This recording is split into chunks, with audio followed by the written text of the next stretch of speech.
The Power of Exclusion. So for the reason that you joined us today is our presentation by Gabby Womack, The Power of Exclusion, Racism, Passing, Immigration, and the Census. And as I mentioned, this session is being recorded and it will be available on the Houston Public Library YouTube page in a few weeks. So let's get to know Gabby. Gabby is a reference access librarian, archivist, and historian at the McQuaid Library of Merrimack College, which is in North Andover, Massachusetts. She specializes in 19th and 20th century African-American history. Her work analyzes personal and societal racial identities, particularly among descendants of the African diaspora, and other effects on policy in the United States. Her research interests include the intersections of race, ethnicity, gender, immigration, eugenics and race science, inequity, and policy in the United States. Pretty impressive, Gabby. Womack loves inspiring folks to read diverse books by underrepresented populations as an influencer on her Instagram, TikTok, which is at bookish_Afro-Latina, and Facebook pages.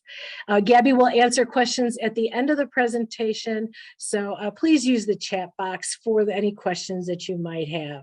So right now, I am going to stop sharing and give the virtual floor to Gabby. And welcome, Gabby. Thank you so much for being here. Thank you so much, Sue. So welcome, everyone. Thank you for your interest in my presentation. I'm very excited to get started, and I just want to preface this with reminding you that this is some heavy content. So I'm also going to mention, you'll notice that my title has changed on my slide here. I'm now a liaison librarian at the Liberal Arts College in Merrimack. So that is a new update.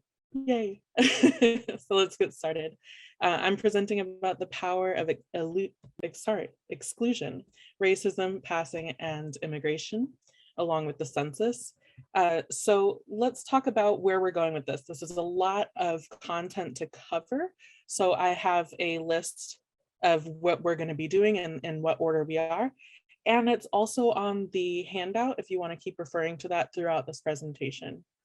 I'm also going to be giving a land acknowledgement, as it says, a content warning, and then diving into this information so you can follow along and maybe even write some notes about questions that you have on that handout. So as Sue was saying, I'm coming to you from Massachusetts, and I'm speaking to you from the ancestral territory of the Wabanaki Confederacy, the Massachusetts and the Pawtucket Pennacook peoples. While these indigenous groups do not currently live as a whole in my region anymore, there are still some Massachusetts people in the state and descendants of the Pennacook living in New Hampshire, Vermont, Maine, Massachusetts, and Canada. This presentation contains some disturbing images, descriptions, and language that's now understood to be offensive. So I just want to give you an idea of some of the terms that you'll be seeing. There's nig or neg, Negro, mulatto, mongrel, Mongol, and coolie. I'll be describing the majority of these, if not all of them. And throughout my presentation, I'm going to be trying to take moments for us to pause and breathe because of how heavy this content is and how packed together they are. These breaks are meant for us to not only breathe, but also take a step back and recenter ourselves through that narrative, and then move on to the next section. So let's get started. According to this timeline provided by the Pew Research Center, the mulatto category appeared on the census in 1850. It remained there until 1890 and was temporarily removed after that and returned in the 1910 census. This was permanently removed, in 1930 when both Black and mulatto were replaced by Negro. You'll also see here, if you can see my mouse here, that there's also a little section of time here in 1890 where we have Quadroon and Octoroon as other categories of types of Blackness. So we'll dive into that later as well. This timeline also shows the Chinese category became an option here in 1870, and we also see Mexican pop up on the 1930 census right here. Then it disappears and won't reappear until the 70s. So we're going to explore first how I even got interested in this 1930 census change. This is an image of my great-grandfather Leroy Edmonds at work in 1926. I saw this picture of him on my aunt's social media page and was a bit confused because no one had ever told me that he was white, and this image implied that he was. So the context clues of it is, it's 1926, he's standing next to some men who seem to be white as well. So what's going on here? It turned out that my great-grandpa Leroy was light-skinned and he was passing as white to gain employment.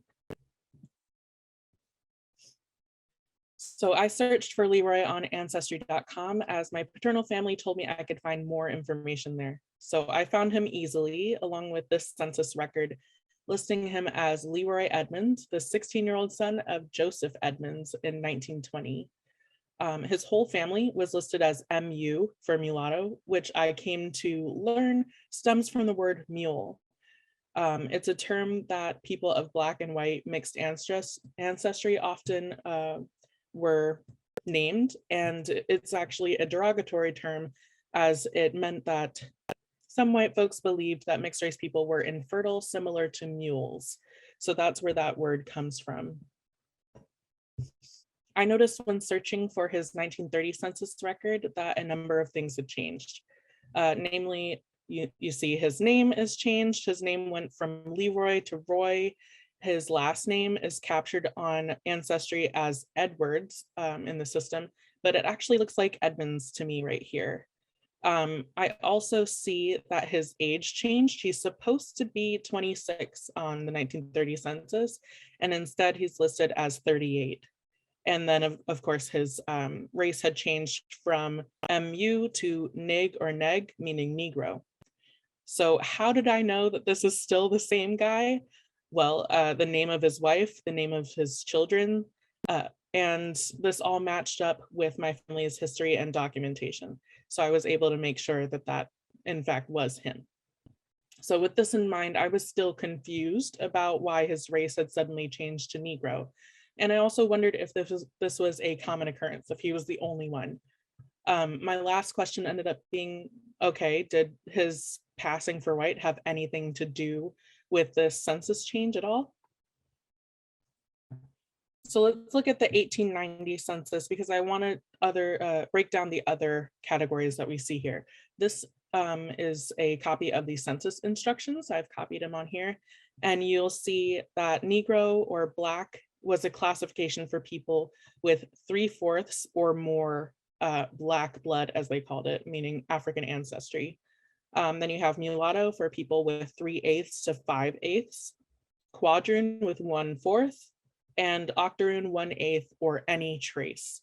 So that all sounds weird, right? Because how could somebody just look at another person and be like, yeah, they're definitely 1/8 Black?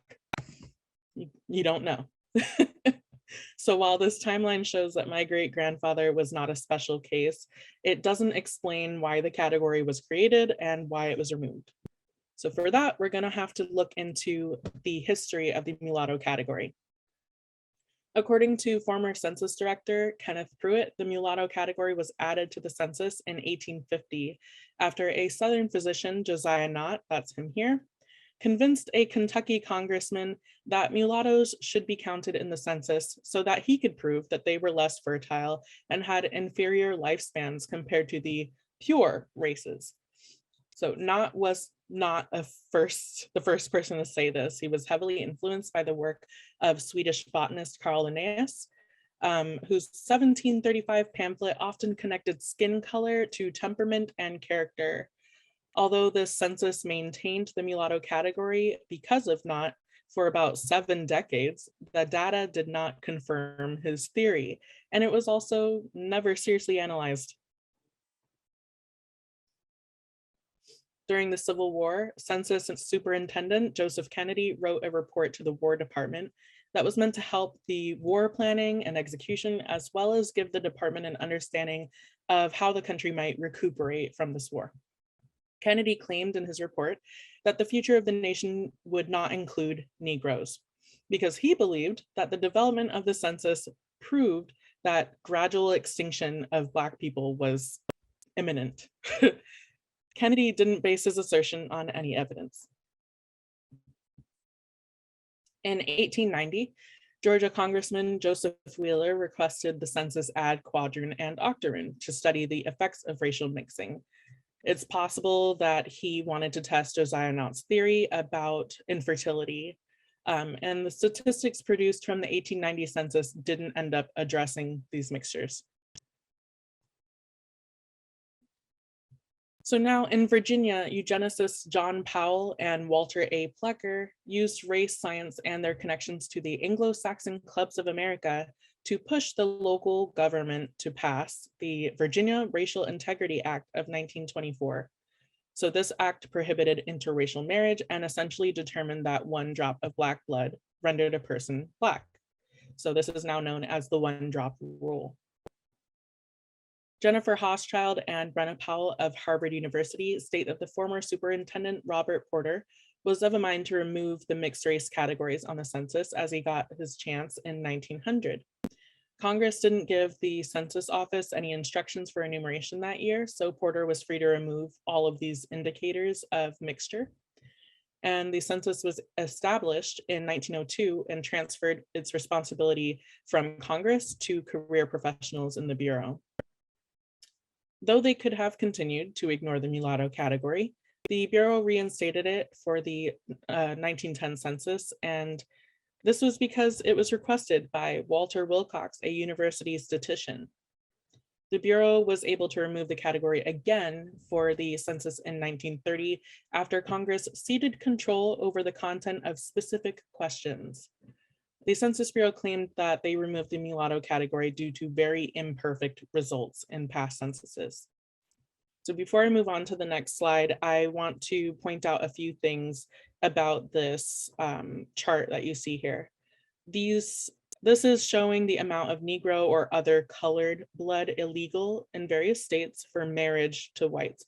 This is from 1929, mind you. So a lot of this is actually has been enacted beforehand, but this is just all of them together on the same chart, right? So when we're looking at this, it's focusing more on Black folks, but you'll see if you can zoom in some tiny bits here where it says like West Indian, Asiatic, Indian or Mongolian. So these are listing off other racial groups that they do not want marrying white people.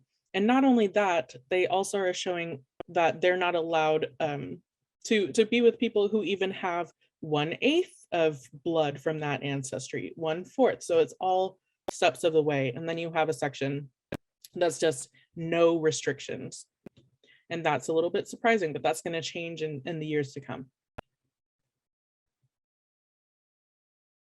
So while the reasoning of the Census Bureau seems sound, it ignores the politics, the eugenics movement, and collective influences of the early 20th century. My research shows that societal fears of passers led to the push for anti-miscegenation policies and influenced the removal of mixed race categories. The census was meant to present an image of the United States and its growth, but it reminded all who read it that white supremacy had not won. So previously, as I discussed, race scientists believed that Black people were dying out. However, Northern eugenicists Madison Grant and Lothrop Stoddard wrote books on the growing populations of immigrants and Blacks, the superiority of the Nordic race, and the solutions to the race problem. In his book, Grant wrote The Passing of the Great Race, which was published in 1916. And it was so popular that it was reprinted and translated into different languages. So Grant's ideas included eliminating and exterminating undesirables. Both Grant and Stoddard's works were important to German eugenicists who recommended this as reading for the Nazi Party. I think you can see where that led. And I think it's important to note that these books are still in use by white supremacist groups today. So Grant's student, Lothrop Stoddard, was also concerned with the threat specifically that Black men posed. In his book, The Rising Tide of Color, The Threat Against White World Supremacy, which was published in 1920, Stoddard argued that the Great War and the breakdown of white solidarity allowed people of color to rise, and while the population of whites declined. So Stoddard's fear was that the Black population would grow quickly and then mix with white people and taint the white bloodline forever. So these men were also against Southern and Eastern European immigrants, Jews, immigrants of color, and so many more. So in time, the laws and the Census Bureau heeded Grant and Stoddard's warnings. At first, the enumerators of the 1890 census were given the instructions that I'd shown you beforehand. However, in 1910 and 1930, nine states passed one-drop type statutes, so they started changing that. 8 other states already had similar laws, and the United States Supreme Court ruled in favor of the Racial Integrity Act of 1924, which, as I said before, forbade miscegenation. But this one specifically said that it forbade miscegenation on the grounds that racial mixing was scientifically unsound and would pollute America with mixed blood offspring. So it's important to note that eugenics was not a fringe movement. It was one supported by many white Americans, and there were fitter family contests all over the country, talks to educate people about eugenics, and an emphasis on pedigrees. So what kind of people were undesirable according to eugenics? As you see, it's Blacks, Asians, poor whites, Southern and Eastern Europeans, Indigenous people, Jewish people, mixed race people, criminals, disabled, and so many more. So let's look at this image here, and you'll see a phrase that is going to pop up a bunch. If you go looking into these fitter family contests and the eugenics movement, you'll see some people are born to be a burden on the rest, and a lot about heredity and correcting these conditions. These lights would flash to kind of give a feeling of imminent danger, I guess you could say. And this image specifically is from the Fitter Family Contest in 1926, if you want to take a look at that for yourself. Now, due to this long time obsession with racial purity and anti-Blackness, mixed race people had been passing for white in the United States since before its founding. Right here we have Lemuel Haynes. He was a white passing clergyman who fought in the Revolutionary War. He married a white woman, and that might be why he was passing.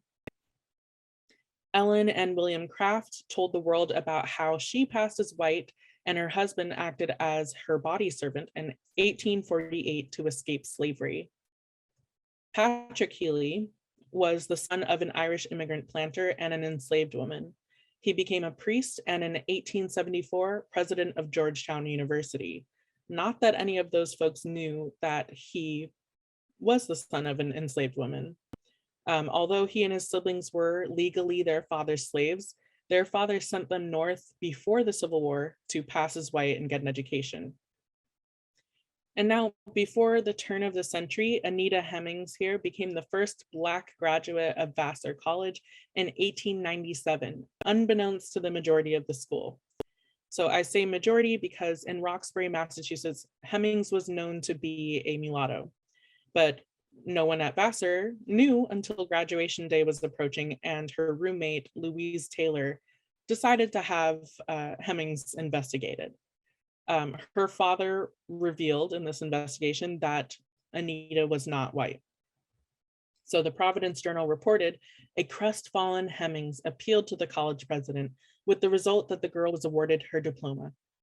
Later, Anita Hemmings married Dr. Andrew Love of New York, who was also passing as white, and they moved to Manhattan to cross the color line for good. Then following in her mother's footsteps, Ellen Love became Vassar's second unofficial Black graduate in 1927. So surprisingly, Ellen had already tracked down the truth about her ancestry in 1923, and she still chose to pass as white when in her application. This fear and obsession with passing and miscegenation manifested itself in newspaper articles all over the country. These papers warned of thousands of Negroes passing for white each year, and that white people were being duped by passers. One case that was so outrageous was the New York Times favorite for about 6 years. They published over 100 articles on it, and it was called the Rhinelander Case, the Rhinelander v. Rhinelander Case. And in this case, Alice Jones married Leonard Kip Rhinelander, a white man from a wealthy New York family.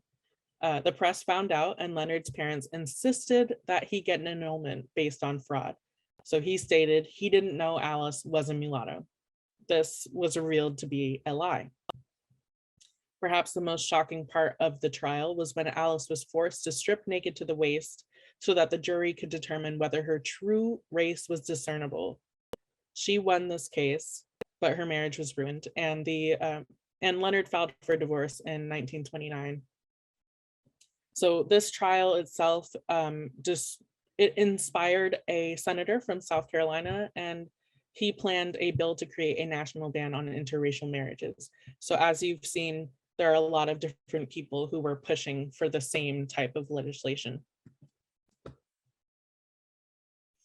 Now, as we were talking about previously, many of the states had already previously enacted laws about this, but a lot of them were conflicting about what made a Black person, what the measurements were of Black blood. So in 1889, an essay by Charles W. Chestnut asked, "What is a white man?" He explained the irony of being able to change your race by simply going to another state. So you would go to one state and maybe your Black blood was negligible, so you're white over here. And in this other state, 1 drop of Black blood was enough, so over here, you're Black. And since the definitions of white, Negro, and mulatto varied in each state, those designations were then subjective and therefore ineffective in stopping light-skinned mulattoes from passing for white. Newspapers were not alone in their concern with people passing for white. We saw 8 novels were published between 1926 and 1934, some of them in the same year. Ironically, the majority of these novels actually pointed out the absurdity of race science, and some even emphasized that white American culture was not as appealing as Black American culture. One of the authors that did such was Nella Larson, and she published 2 of these books. That's Nella Larson right there on the left. She published Quicksand in 1929 and 1928, and Passing in 1929. Passing is now has been made into a film. It's on Netflix right now if you want to see that. So in Passing, she makes fun of the ways in which white folks claimed at the time that they could sense Blackness. They said they could use half moons on nails and the shape of ears. And so despite this supposed physical, these supposed physical clues, of the Blackness that they said they could sense, the census takers were having issues accurately recording race, according to the newspaper article that you see here from January of 1910. The article declared the census director would have Negroes enumerate Negroes and whites for whites. But Census Director Durand told his supervisors that Negroes can obtain information required from their own race more accurately than white enumerators. Interesting, right? With segregation and anti-miscegenation laws gaining steam and increasing confusion around racial classifications, the US Census Bureau decided to adopt the 1-drop rule, just like everyone else. And they changed the 1930 census. Now, although mixed race people had been legally classified as Negro on that census, they were still dealing with this fascination and fear of passing and passers. So at least 6 films on passing appeared in theaters across the country from 1930 to 1949, with 2 debuting in the same year. Now, keep in mind, films weren't pumped out then the way they are right now, and so this would have been a big deal. Anti-miscegenation laws and segregation did, however, affect the production and censorship of these race films. Some cities even banned 3 out of these films. So the ones I'm showing you right now are Veiled Aristocrats, Imitation of Life, Lost Boundaries, and Pinky. Veiled Aristocrats had an all-colored cast, it said. Imitation of Life actually did have a light-skinned Black woman playing the passing character, Paola. And the other 2 films actually had white folks playing the passers.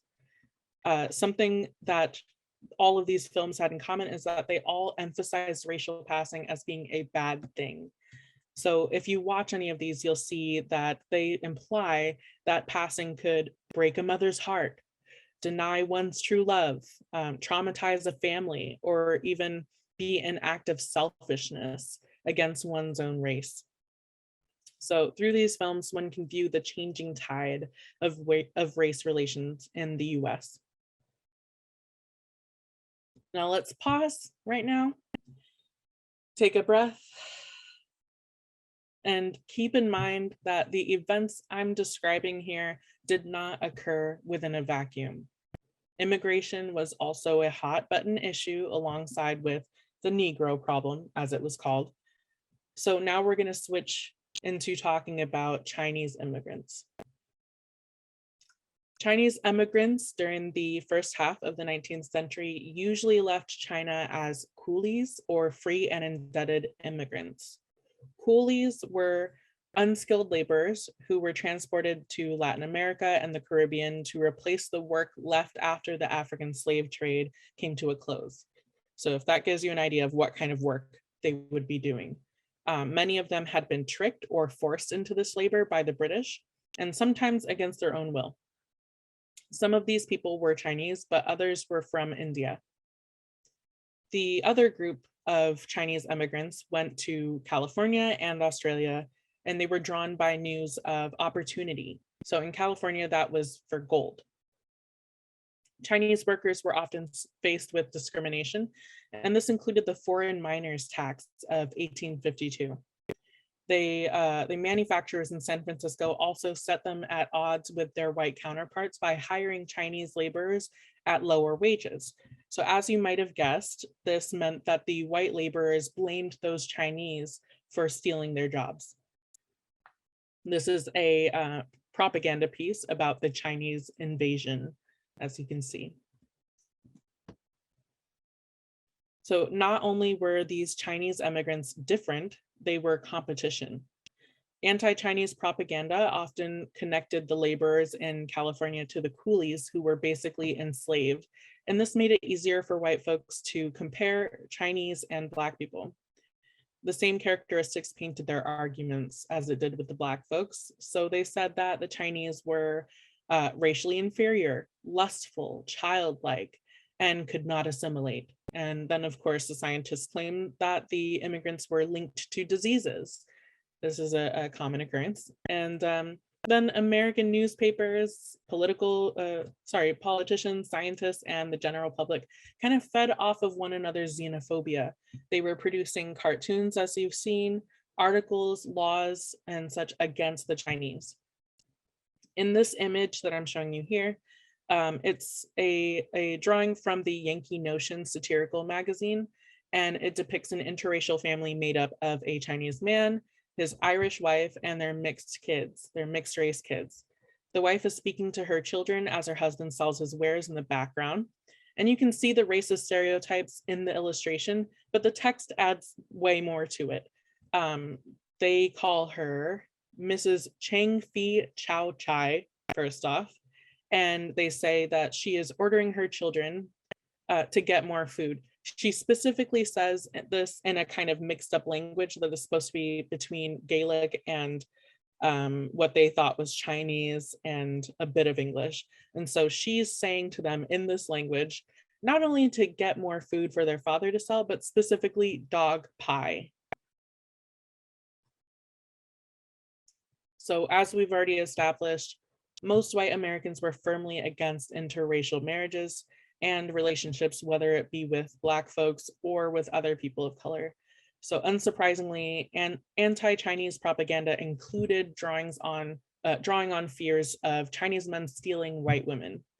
So since the majority of these Chinese men who emigrated to the States came for jobs, they were not allowed to bring their families or any women along.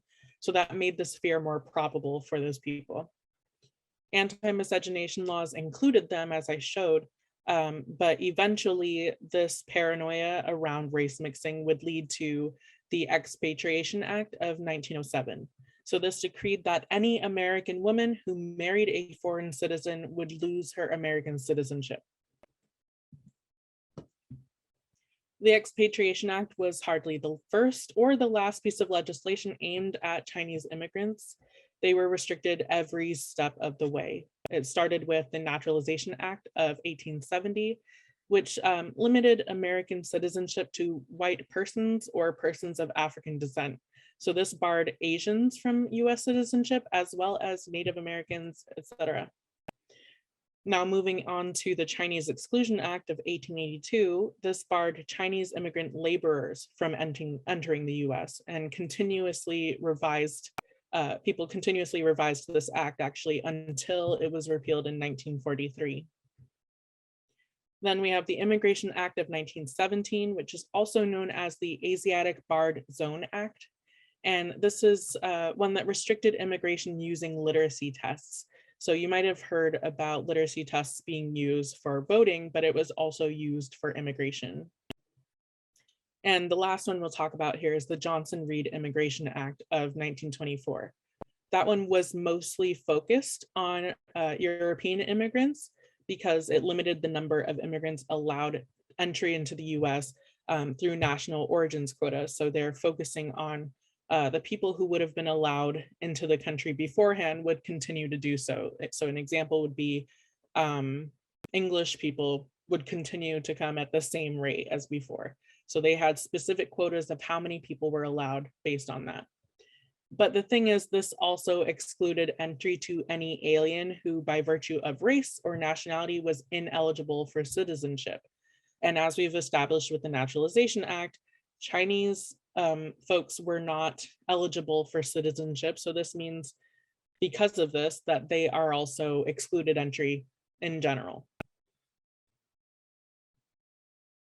So the folks who arrived on the California coast were kept at Angel Island Immigration Station, a sort of Ellis Island of the West. However, their inspections were much more dehumanizing. Chinese immigrants faced the usual physical inspections like before, except this also included an in-depth interview that could last anywhere from a couple of hours to a few days. So why were they interviewing them for this long? Well, because of those restrictions that I stated before, there had to be some allowances at different times. And some of those allowances included allowing family to come to the States. And you've already seen this in immigration law right now. But at this time, many of these immigrants were posing as family members, but they were actually friends or connections with the person that lived here. And so these people would become paper sons or paper daughters, and they'd have to memorize a lot of details to prove their relation. So those interviews were lasting that long because they were really drilling them. And so after that interview, you would think they'd be done, but no, processing could take even longer, sometimes years. So these immigrants were kept in cramped detention centers. And you see that when we reflect back on their experience, a lot of people remember them through the poetry that they inscribed on the walls as they waited. So a common misconception is that the Mexican border has always been meant to monitor or keep out South Americans, or specifically Mexican immigrants, but actually it was there for Chinese immigrants. There were multiple ways that Chinese folks could emigrate to the States. Like I stated beforehand, they could come to Angel Island, but they could also come through the border with Canada, the border with Mexico, or on the East Coast. And for a time, they chose to come through Canada until that country started their own restrictions of Chinese immigrants. So they decided to reroute, go through Mexico instead, since Mexico did not have any interest in restricting Chinese immigrants. So to combat this supposed tide of unwanted immigrants, the US added border agents to the Southwest. And so the reason why I say supposed tide is because according to most sources, it wasn't like a flood of people coming through there, a flood of Chinese people. There actually weren't that many compared to what we think about now. But similar to black to white racial passing, Chinese, Greek, Lebanese, and other immigrants, they often passed as Mexican to avoid border restrictions since there weren't any enforced on Mexicans at the time. Many border guards couldn't tell the difference between a Chinese person and a Mexican person. So this was a pretty good disguise, right? This is actually an account from an undercover immigration service inspector of 1906.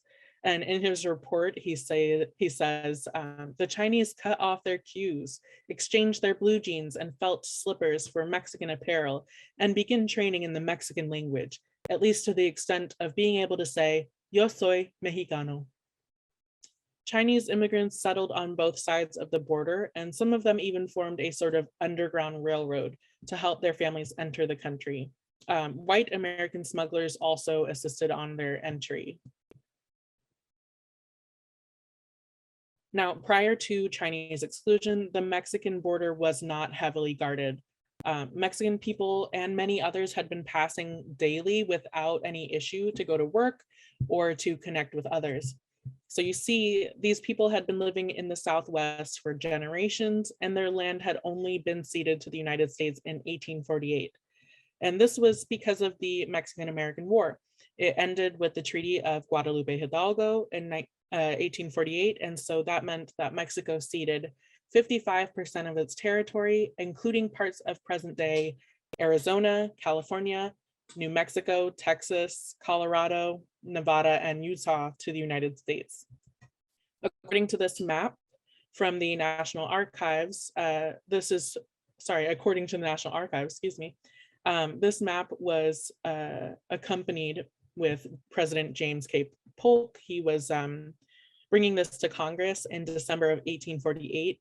He wanted to show his conception as a Southern Democrat of how to divide the new territory acquired through the Treaty of Guadalupe Hidalgo. So it became a starting point of debates in Congress over slavery and westward expansion. And it's crucial to show this because I want to show that this border crossed the Mexican people, not the other way around. They were already there. One of the provisions of the treaty included protection of property and civil rights of Mexican nationals living in the new boundaries of the United States. So of course, it made sense for the Chinese to then pass as Mexican, so for purposes of naturalization and immigration.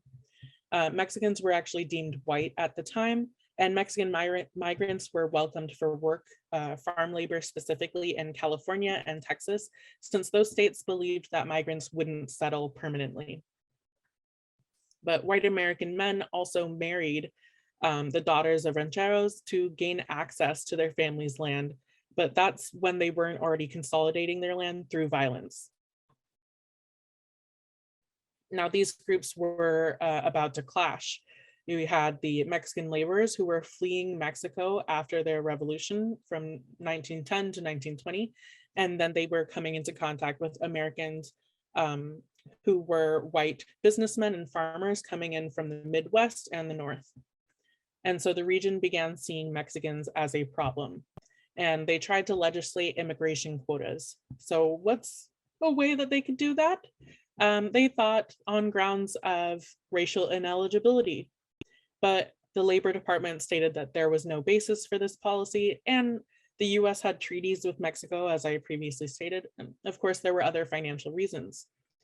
But when a young man named Ricardo Rodriguez petitioned to become a citizen in San Antonio, 2 attorneys denied him due to race. So he faced them in district court, and he argued he saw himself as purely Mexican and could not identify himself with any race. So although the judge believed that Rodriguez was more indigenous than white, the court leaned towards his nationality instead of his race.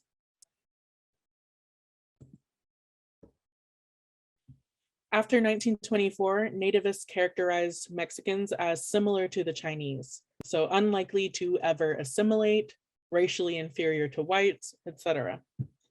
This made it easier for them to make Mexican people seem like they're foreign and not native to the Southwest so that they could restrict, criminalize, and deport them.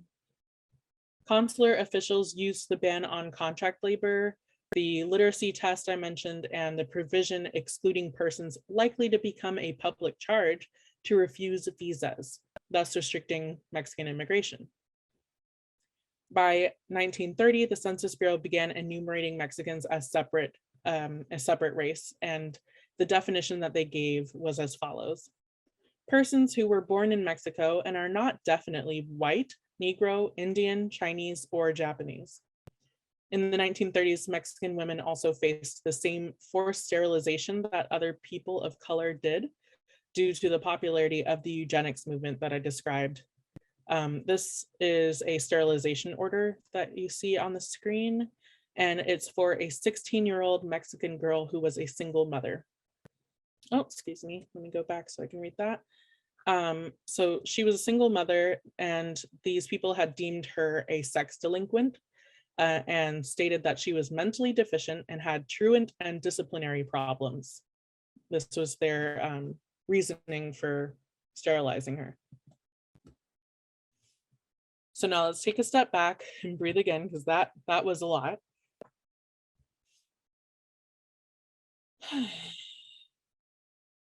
Now, to recap, we have seen how and why the mulatto category was added and why it was removed from the census. You can also see that the Chinese category remained from 1870 until present day. But now let's look specifically at the Mexican category. Oops, sorry about that. So why was it removed? Why was it added? And why did it then return later? We're going to focus mostly on why it was removed in 1940. So the reason it was added, as I described a little bit earlier, was because these white supremacists, specifically nativists and eugenicists, they were actively pushing towards a white ethno-state with a lot of the laws that we were describing. And they found issue with Mexican people being considered white legally. And so they understood Mexicans to be racially mixed and therefore inferior again. So the US saw the surge of Mexican immigrants coming through the Southwest, and the Census Bureau decided to add that category. Now, how they removed it, the Mexican Americans, advocacy organizations, and Mexican government actually, they protested and then also lobbied the US State Department until the Census Bureau removed that category. And it was clear to them that the category was meant to other the Mexican people and deny them the same rights as white Americans. So after the US Census was removed, the Mexican category changed. And so since it's gone, now they have to define people from Mexico, define them as, what was it, white, unless they were visibly non-white. So people couldn't self-report until 1960. So all of this reporting would be coming from the census takers. As we saw, the restrictions and identities placed on Chinese and Mexican immigrants didn't stop them from coming to the States, and it also didn't stop them from fighting for their rights. And similarly, despite any anti-Blackness and passing propaganda, my great-grandfather continued passing for work. This is him again. This time it's in 1943, and he is with his co-workers at the Navy Yard in Philadelphia. Thankfully for me, he didn't choose to pass on the census, which made it easier for me to find him, especially since his children and the rest of our family kept hold of documents, family documents. However, I can't say the same for Anita Hemmings and many others. So Anita Hemmings right there, she, like I said, married Dr. Andrew Love, and they separated their children from their past lives and their families. And Ellen Love, her daughter, would have seen the race films that I described, and she still chose to continue passing. You know, she was an actress on Broadway for over 30 years. Ellen died in 1994 without telling her family about her ancestry. So they had all grown up thinking that their family was entirely white. And this story wouldn't have been revealed had it not been for Ellen's granddaughter, Jillian Sim. Jillian Sim learned about this history through her grandmother's friend and through genealogical research. Her grandmother and great-grandmother were both listed as white on the census, but if you go farther back, Anita's parents were not. So this is a situation that a lot of young folks are just starting to learn about right now, thanks to a viral video on TikTok and test results from 23andMe. And it's going to continue to be so, I think. When some people chose a side, they likely chose to be private about it. And I think that's why it's coming across as such a big thing. You know, Anita Hemmings, like I said, she would have been extremely private, and it's really hard to find any documentation on her after she chooses to pass. Then we have Belle DaCosta Green, who was J.P. Morgan's personal librarian, who actively burned her own letters, and her information, the information that we know about her now is not actually from her letters, but from that of her lovers.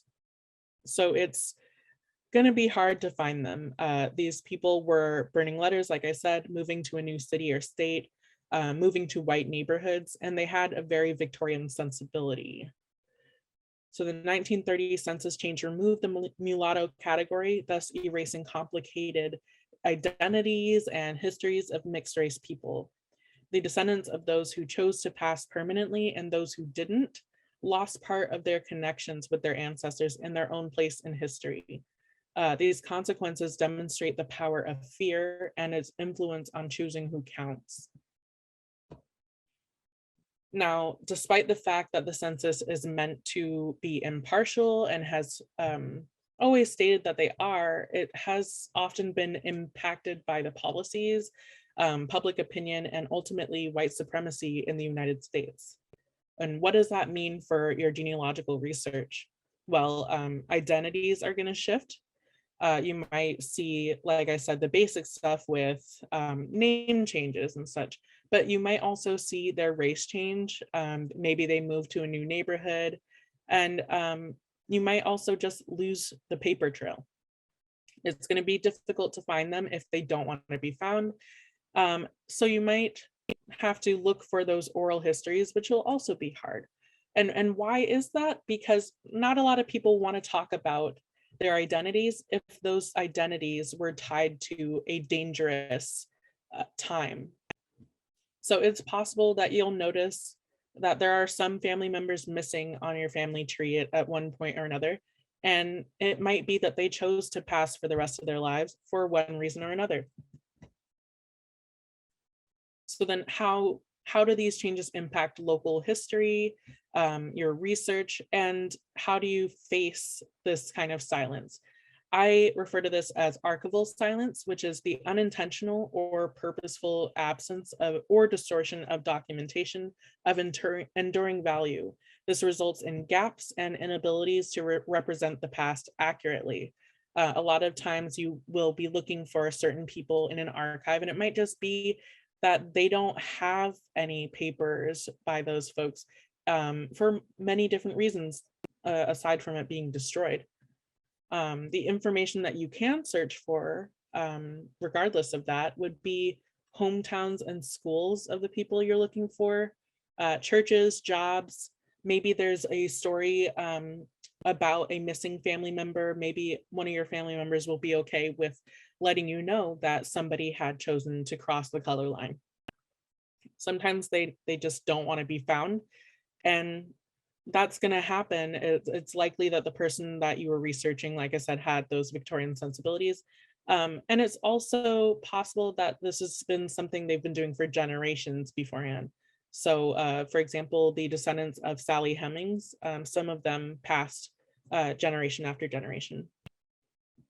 So if there had not been a reason to hide or leave, then they wouldn't have done so. And of course, I wouldn't be a good librarian if I didn't give you some book recommendations based on the content I've covered for today. So I have a list of titles here, but don't worry about missing them since I have them already on my website as well. There's also some here that are new. So I'm going to point out where these each fit. So What is Your Race? Shades of Citizenship. Those two are books that you can definitely look into if you're trying to find out why different racial categories were created or taken away, or what the purpose was for use. Then you have A Chosen Exile, which focuses on the history of racial passing in the US. Property Rights right here, and that one is about the Rhinelander trial. Stamped from the Beginning, which you've probably heard of within the past few years, and that's about the history of racist ideas in the US. Now we have Impossible Subjects and Imaginary Lines are both about immigration. One of them is specifically about what we deem illegal immigration. The other is about the borders, how we created borders and why. We also see At America's Gates, which is also an immigration book, but this one is about Chinese immigrants specifically. And then we have The Address Book, which is about how your address can, what it can say about your identity, your race, your wealth, and your power. And then we have Caste, which is also a pretty popular book right now. And that'll give you some more information about the eugenics movement, our connection to Germany and the Holocaust, as well as our racial system, which we share with other countries. So now, before I let you all go, I do have to say that it's important to recognize that all of the issues that I've shown throughout this presentation boil down to the same purpose, which is power. Many people believe that history repeats itself, and maybe you feel the same way after this presentation, but I believe that my work shows that these elements don't mysteriously disappear and then reappear, and it's not really an ignorance of history. Xenophobia, white supremacy, eugenics, racism, all of that, they come from the same threads and they kind of build upon another. So these concepts may fall out of popularity from time to time, but there's never really a shortage of people who are sustaining these ideas and peddling them. And of course, the mainstream usually embraces their theories whenever there's somebody that they need to blame. So the reason why history seems to repeat itself is because people want it to. Thank you all so much for your interest in my presentation. If you want to learn more about passing, then you can check out my website, bookishafrolatina.com/passing. You can also email me with any questions about this presentation. And you can check out my recent article in Genealogy Journal titled Racial Passing Off the Record, A Journey in Reconnecting and Navigating Shifting Identities. That's also available on my website. Thank you so much. Gabby, thank you so much. You are correct that it was heavy. It was heavy. And let me turn my camera back on. I don't know if I can. I'm not going to worry about it right now. Let me go back for a second before that. It was you know, it's a maze. It's a perfect example of how you have to study history when you study family history. You know, and the presentation helps to answer why. It gives us a lot of opportunities for further research. You know, the 1924 Act was, you know, for me as a Jew, you know, is what I relate to, you know, not in letting the Jews in, as you mentioned, from Eastern Europe. And so, and that's a big question, you know, immigration, and then how people and the adversity that people had to go through, you know, and learning about it, that adversity, I think, can make one stronger. I think you might know some of the studies that when children do genealogy and go and notice the adversity, sometimes that helps them understand and overcome. Are you familiar with some of those things? I haven't seen anything about that. I usually focus more on college level or high school students. Mm-hmm. But still learning about the history, you know, and learning about the adversities, I think, you know, does, you know, make us understand sometimes what we've gone through. I have one question before we get to some questions that Mitch will read and some comments in the chat. What was the Fitter Family Contest? Ooh, okay. It's going to shock a lot of people. It's a bit disturbing. Well, not a bit, it's entirely disturbing. It's basically this these contests that would happen in especially like white areas. It was a way of promoting this whole idea of pedigrees. So people would come to these kind of fair situations, and there would be a place where these families would register, you know, their backgrounds to kind of show like, oh, see, you know, this woman is from this family and this man, you know, and showing their racial makeup. And then they would show their kids. So there's different categories as well. They would be like a small family category, a medium family category, a large family. And so the winners would have a photo taken of them. So when I looked up this, these eugenics programs, a lot of what I found were pictures of the winners of these contests. They were extremely excited and proud to win them. Yeah. Yep. Yeah. Well, I will say that when you said take a breath, there were breaths that I took, Gabby, and there was another one. So I'd like to hand it over to Mitch so we can get some of the questions that might have come in the chat, Mitch. Yes, very powerful presentation, Gabby. Thank you so much for that. It just reminds us of the power of labels in our society. I have a couple of questions here. I have a question from Teresa that says, my sister and brother, born 1979 and 1981, both have Negroid on their birth certificate. Have you heard of this before? Yeah, so I haven't seen it in my own documentation, but I have seen it in a lot of those eugenical documents. So it's usually because the people who are marking this are trying to be, you know, scientific about this. And that Negroid term was specifically used in the pamphlets that I was talking about at the very beginning from like the 1700s and stuff. These were fake scientific terms for races. So that Negroid thing might have been from that. I can't say fully why exactly that would be there. No, sure, yeah, but yeah, I can remember hearing that term as well growing up. Leslie Johnson has a question asking, how was Octoroon recorded in the census? Did they use OCT, or do you know how it was recorded? I'm not exactly sure. It's really hard to go searching for this unless you already have a family member who was marked as such. So I was able to find that mulatto category because I already had a family member whose census said it. But unless you have a family member who's said that and you can go searching for them, it's kind of like finding a needle in a haystack. So I know they're there, but I haven't seen it yet. Right. Now, I do have a question from Susan Cotter. You talked about Alice Hemmings. Susan is asking if Alice Hemmings was related to Sally Hemings and Thomas Jefferson. Do you know if there's any connection there?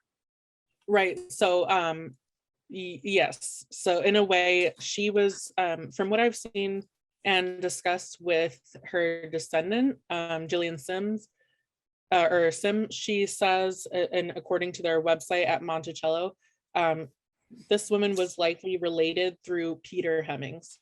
So that would have been from like one generation beforehand. So he was a Hemmings. He was the Hemmings from the plantation before they got to Monticello. So he's a part of her family. I believe it was his brother, her brother, I believe. Yeah. Would you just very briefly explain to some people may not know the connections here, what you're talking about? Yeah. So Sally Hemings was an enslaved girl at the Monticello plantation, which was owned by Thomas Jefferson. Thomas Jefferson had married a woman whose family owned the Hemings family beforehand. And Sally Hemings and her siblings were actually the product of rape beforehand. They were the children of the same parents. So this means that Sally Hemings was actually the half sister to Jefferson's wife, right? So she was about 14 when he put her into at a bind. He had taken her to France with him and had said, you could run away here and be free, or you could come back home and be with your family, and all of the children that we have together will then become free when they turn 18. And then I'll eventually give you your freedom too. So this was some kind of thing that he proposed to her, but keep in mind, she's 14 years old at the time and separated from her family in France. So that's what the context of that is. And eventually he did set those children free, but this also meant that some of them who were very light-skinned and who knew how to read and all of these things decided when they got their chance to have freedom that they were not going to look back. So they had completely separated themselves from Blackness when they got the chance. One of them, I think, decided to continue identifying as Black, but the others started to leave. Yeah. Okay, thank you for that. So Gloria Tristan has a comment saying, wonderfully informative presentation. Thank you for including Mexican Americans. I loved your comment that we didn't cross the border crossed us. It is so true. Thanks again. That is true. Sometimes, not sometimes, most times, borders are just drawn regardless of who's on each side. Exactly. Exactly. Yeah. So Amanda Martin says, have you come across any documentation on, it says Plecker, changing the race of natives to Negroes in Virginia? Was there an identifiable tribe in that area? Oh, I see. Okay. Oh yeah. So I actually have a connection to that myself. Some of my ancestors would have been classified as being a part of, I think it's called the Saponi tribe. But Walter Plecker was involved in this situation where he was trying to choose which tribes and which tribes would classify as actual registered tribes with the federal government and which ones wouldn't. So if your tribe had any people who were Black mixed in, or you had children who were also Black, it was likely that he would just say, they're not Native, they're Black. So he would just change it. There are a lot of tribes to this day who do not have federal recognition. And sometimes it's because of that. Sometimes there are other reasons. But usually, it has to do with this whole blood quantum and basically fake racial descriptors, unfortunately. Yeah. Wow. So I have a couple people here asking if this is going to be, if this presentation is going to be available somewhere, or if they could see it again. We are going to put it on our website, on our YouTube channel. So it may take about a week or so to get up there, but yes, we will make this available for people to see again. And I will say in the chat, there are some links. People are dropping links to some things that they've looked up as well. So yeah, that's always a good place to go for more information is the chat. Now, Charlotte says, I have pastors in my family. One family on my mom's side continues to be white. On my dad's side, my aunt only passed to get a better job. Yeah. Now, look, I understand what she's talking about there. Let me ask you about this. This is what kind of poses to me. What is it, or what is it that makes somebody white or Black? I mean, when you put the label of a passer on somebody, you're making a judgment, it seems, as to their ethnicity. Yeah. So that's the funny part about this whole thing, is that since race was created as a social construct, a lot of people tend to think, okay, well, then that means it doesn't exist. And technically, it doesn't exist. This is a made up situation. However, as you saw in my presentation, a lot of terrible things happen to people because of these made up ideas. So when you have that one drop rule continuing for a long time, we also had the other side of it. How do you deal with a culture enforcing this kind of rule on you that you didn't choose, right? The white culture here came up with the one drop rule. So Black Americans decided they were going to use this in their own way. And their way of using it was, okay, well, then we're going to claim all of these people as our own, which means then we will get more power if we come together and be able to fight this, right? Fight this system. So a lot of people who we see as like big Black icons, a lot of them are actually mixed race. They are still Black, yes, but Frederick Douglass, his dad was white. We have W.E.B. Du Bois. He was also part white. You know, there are a lot of people who were leaders in the movement who were also mixed. But they chose to identify with their Blackness because they wanted to push for the change for what they called the race, you know? And so nowadays it seems like this whole thing kind of shifted, especially because of that whole, you know, the movement in the 90s and the early 2000s that was like, everything's multicultural. We don't see color here, you know, like all of that kind of changed the way people handled this. And passing also wasn't really a huge thing that people would do when it became something that they didn't need to do. So it was only out of necessity. You would do it for safety.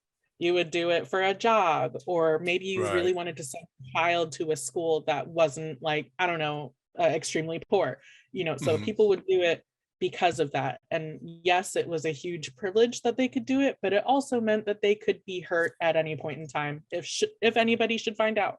You know, this could lead to lynchings. This could lead to your house being set on fire, your family being hurt, like all sorts of things could have happened. One example I'll give is that my great grandfather, when he finally did get caught passing, he did lose his job. And the only reason they found out was because his boss came to his house and saw his daughter and saw his wife when they opened the door. That was the only reason he got caught. But yeah, he lost his job. So a lot of people right now may be looking back and not fully understanding why somebody did it, but or who counts as white and who doesn't. But it honestly depends on how you're treated when other people see you. It depends on how you see yourself and who brought you up. And there are a lot of different things that go into it. Because if you are brought up by a family that by all means, you know, raised you within the white culture of America and you look white, then I would say, yeah, you're white, honey. But, you know, if you are someone who is also light skinned, you know, you look white skinned and you were raised by, let's say, more African-American culture ways or Afro-Latin culture ways, then I wouldn't necessarily say right off the bat, yeah, okay, you're white, because you still have those experiences with your family. So it's kind of like I said, I like to focus on both the personal identity and the outward identity. Outward, people are going to see you as white and they'll treat you as white. Inwardly, you have the stories and the trauma passed down from every single person who was not white in your family. So it'll change depending on what you're sitting with. When you talk about the one drop rule, it reminds me every time of Invisible Man by Ralph Ellison. Yes. Are you familiar with that? With the job that he had, where his job was to add a drop of black paint to white paint to make the white paint whiter. That's very interesting. Yeah, I just that always stuck with me. Okay, so let's get back here to the comments. Leslie Johnson has a question: why were Native people excluded from all of this craziness? Is that why they had separate censuses? I guess Leslie's talking about the census for Native Americans. Yeah, so I can't speak to their census in particular, but I can say that Native people were not excluded from the craziness. In fact, you know, so because I saw, you know, I said that the people who qualified as citizens were only people who were white Americans originally and or of African descent, right? So that excluded Native American people. This meant Native Americans were not technically citizens of their own country until the 1920s. So keep that in mind, number one. So that means this whole time, they have no representation. They cannot vote. They cannot do pretty much anything. And in the meantime, they're dealing with white people who are coming into their territories and whatnot, and who are marrying them or killing them to take their resources. And this is after the Trail of Tears. This is after all of that stuff. So they have already been pushed onto reservations in small places. So the entire time that everything I'm talking about is going on is when Native people were facing distinction or extinction, excuse me. They were being taken to boarding schools. Their children were taken away from them to the boarding schools that a lot of people are talking about right now. That lasted all the way into the 70s or 80s in some places. So they took them to the boarding schools, they'd cut their hair, Americanize them, all that stuff, force them to not speak their native tongue, all of this. And this lasted for a really long time. So we just didn't know about a lot of it because everyone started saying like, oh, they're dead and gone. You know, it was this myth that everyone had where they were like, the Native American is ancient and we're only going to show pictures of them in this ancient way. And not going to mention that like, oh, wait, some of these people actually live with us in the city or, you know, any of these things. So it's not necessarily a situation of them not being involved. It's just that there's a reason why people aren't showing up. And and that's the thing that a lot of people, I want you to keep in mind. If there's a silence, if there's someone missing, there's a reason why they're missing, and someone specifically made that happen. All of this is active. Yeah, I see. I hear what you're saying. I hear what you're saying. I don't have a lot. I don't have any other questions, but I would like to remind everybody that if you open the chat on your Zoom window, down in the lower right-hand corner, there's a 3 dots. That's the More menu. You click on that, and that will give you an opportunity to save the chat. There are some valuable links in there to things that people have been posting, and just the rest of the comments are all there, and it's always a good resource after we're done. So I'm gonna go ahead and turn it back over to Sue. Gabby, thank you so much. thank you. Gabby, again, thank you so much for the information, you know, that we can take in a lot of ways in our personal research, and a lot of food for thought, a lot of interesting information. We really appreciate you spending the time with us today. Thank you so much. So yeah, thank you. It was very interesting and really something that we should think about. So before we go, I wanted to remind everybody that we are open Tuesday through Saturdays, 10 a.m. to 4 p.m. Our phone number and our email are on the screen. Phone number 832-393-2600. And our email is cla.reference@houstontx.gov. I'd like to thank everybody here, of course, Joy, Justin, and Mitch for putting the presentation, helping us get through this. And I'd like to thank you all, of course, for joining us today. And Gabby, once again, thank you.